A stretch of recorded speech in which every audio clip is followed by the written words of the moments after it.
Salut tout le monde, je sais que ces derniers temps j'ai pas eu le temps de faire beaucoup de vidéos, je suis assez pris en ce moment sur des trucs assez perso et des projets YouTube, donc du coup je vous fais une petite vidéo encore sur une coque de protection Galaxy S8 Plus que j'ai reçu il y a pas mal de temps, donc j'ai eu le temps de faire pas mal de tests que je vais vous présenter dans cette vidéo.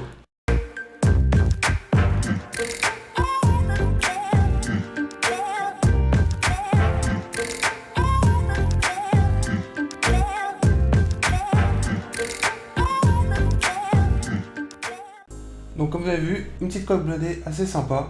Alors cette coque blindée est plutôt chère, 20€, je vous annonce le prix tout de suite, mais elle a quelques petites particularités au niveau du design que j'ai plutôt apprécié.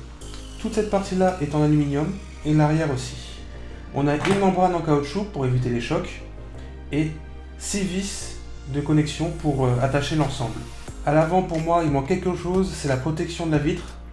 Donc du coup ça rend les rayures assez faciles si on a un petit caillou qui traîne quand il tombe, parce que la protection à ce niveau là est surélevée pour éviter les chocs en façade, mais s'il y a un petit caillou et que ça glisse, c'est pas évident.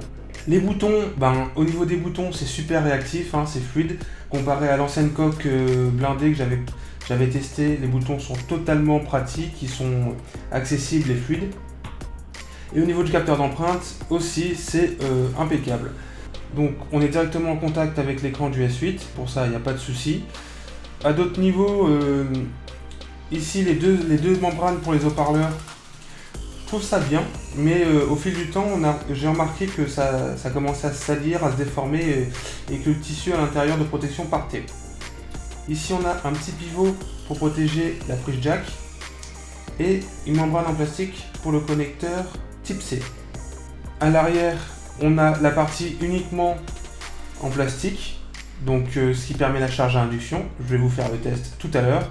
Donc un autre désavantage, donc le téléphone a la tendance à le poser sur un endroit plutôt sympa pour regarder ses films et tout.